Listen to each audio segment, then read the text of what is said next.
Ketika dulu kami bertugas di Kemdikbud, pendekatan ini juga yang digunakan.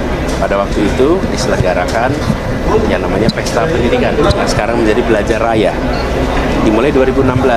Kenapa itu dilakukan? Karena kami melihat begitu banyak terobosan inovasi di luar yang tidak terakomodasi oleh pemerintah. Justru malah pemerintah mengerjakan yang sama terus dari tahun ke tahun. Dengan ada keterbukaan, lalu ada kolaborasi, harapannya pendidikan kita akan mengalami peningkatan kualitas terus-menerus. Lalu yang kedua, tentang guru. Kunci utama memajukan pendidikan adalah dengan meningkatkan kualitas. Sama saja, di mana-mana di dunia itu negara-negara melakukan pemilu tiap 5 tahun, ada yang 4 tahun gitu, hanya untuk melakukan suksesi kepemimpinan dan melakukan koreksi terhadap jalannya pemerintahan. Oleh karena itu, sebagai satu evaluasi seperti itu, pastinya nawaidunya adalah sangat baik ya. Bagaimana membenahi negara bangsa ini agar jauh lebih maju gitu ya, jauh lebih berkeadaban dan jauh lebih tentunya mampu berkompetisi, berkontestasi dengan dunia internasional ya, di fora internasional gitu, daya saing kita dan sebagainya. Sebetulnya itu. Jadi domestik ini yang harusnya di internal di internal Indonesia ini yang seharusnya memang diperbaiki. Nah, dalam motivasi itu tagline-nya jelas sekali hari ini adalah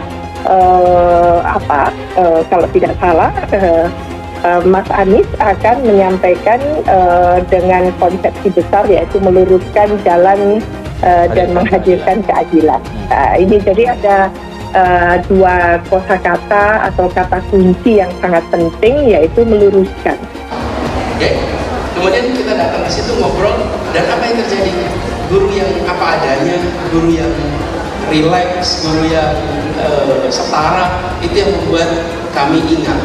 Jadi barangkali kalau kita menempatkan diri sekarang nih, saya sebagai guru, maka nomor satu ya harus menempatkan setara, sejajar dengan murid-murid.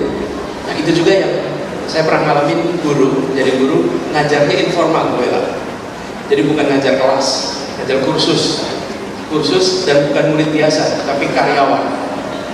Jadi di Jogja itu banyak turis, karyawan toko, satpam, pada bikin kursus bahasa Inggris, lalu saya jadi guru bahasa Inggris waktu itu setiap pagi. Nah, interaksinya itu saya belajar dari, kalau guru saya dulu setara, sejajar, ngobrol santai, maka ketika jadi guru juga harus begitu. Kira-kira gitu refleksi.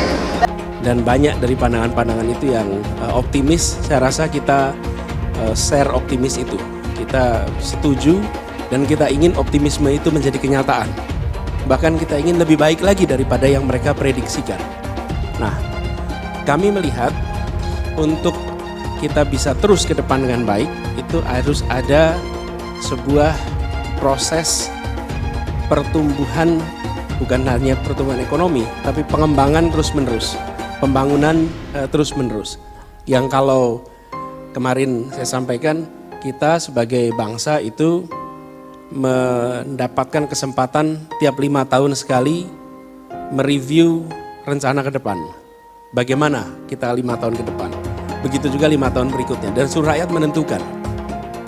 Nah, saya melihat banyak hal yang itu perlu jadi perhatian, tapi penting untuk ke depan itu memastikan bahwa pertumbuhan ekonomi kita, pembangunan ekonomi kita dirasakan manfaatnya secara lebih setara. 3 pesan penting Anies Baswedan untuk generasi muda Indonesia. Dikutip di Jakarta, bakal calon presiden capres dari Koalisi Perubahan untuk Persatuan KPP Anies Baswedan mengajak seluruh masyarakat Indonesia agar semakin melek dengan politik. Himbauan ini juga ditujukan Anies untuk anak-anak muda saat menghadiri kegiatan Hari Menjadi Manusia yang bergulir di kawasan Kuningan, Jakarta Sabtu 29 Juli 2023. Berikut ini beberapa pesan Anies Baswedan untuk generasi muda Indonesia. 1. Jangan anti politik. Anies berpesan agar generasi muda berpikiran terbuka terhadap politik. Jangan sampai penerus bangsa itu anti politik. Sebenarnya bukan cuma buat anak-anak muda saja tidak tertarik politik, tetapi juga buat semuanya. Kita barangkali sering menganggap politik itu jauh dari saya, nggak penting, karena saya tahu urusannya macam-macam, kata Anies. 2. Politik penting karena landasan bernegara. Ex-Gubernur DKI Jakarta itu menjelaskan banyak hal-hal dalam kehidupan yang berlandaskan dengan politik, termasuk terkait aturan bernegara di Indonesia. Sampai ada kebijakan tentang kebebasan berbicara, baru kita kena dampaknya. Kalau ada larangan tentang kebebasan berbicara, ada aturan-aturan yang mengekang kebebasan berbicara, baru kita sadar, oh ternyata kebijakan politik itu penting, tutur Anies. 3. Politik itu kotor karena pelakunya yang kotor. Ex-Menteri Pendidikan dan Kebudayaan Mendikbud itu menduga ada beberapa alasan anak muda tidak suka politik. Salah satunya anggapan bahwa politik itu kotor. Anies menegaskan bahwa persepsi itu salah besar. Dia mengatakan bukan politik yang kotor, tapi tergantung para pelaku yang berkecimpung dalam sektor tersebut. Anies kemudian menceritakan pengalamannya ketika masih menjadi rektor Universitas Paramadina.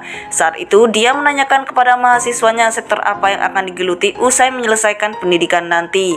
Ada yang menjawab ingin berkecimpung di dunia bisnis dan tidak ada yang berkeinginan terjun ke politik.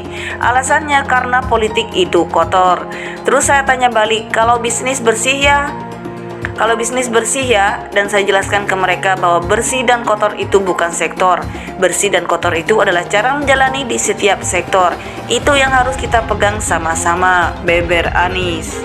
Bakal calon presiden capres dari Koalisi Perubahan untuk Persatuan KPP Anies Baswedan mengajak seluruh masyarakat Indonesia agar semakin melek dengan politik. Himbauan ini juga ditujukan Anies untuk anak-anak muda saat menghadiri kegiatan Hari Menjadi Manusia yang bergulir di kawasan Kuningan, Jakarta Sabtu 29 Juli 2023. Anies berpesan agar generasi muda berpikiran terbuka terhadap politik. Jangan sampai penerus bangsa itu anti politik. Sebenarnya bukan cuma buat anak-anak muda saja tidak tertarik politik, tetapi juga buat semuanya. Kita barangkali sering menganggap politik itu jauh dari saya, nggak penting, karena saya tahu urusannya macam-macam, kata Anies. Ex-Gubernur DKI Jakarta itu menjelaskan banyak hal-hal dalam kehidupan yang berlandaskan dengan politik, termasuk terkait aturan bernegara di Indonesia. Sampai ada kebijakan tentang kebebasan berbicara, baru kita kena dampaknya. Kalau ada larangan tentang kebebasan berbicara, ada aturan-aturan yang mengekang kebebasan berbicara, baru kita sadar, oh ternyata kebijakan politik itu penting, tutur Anies.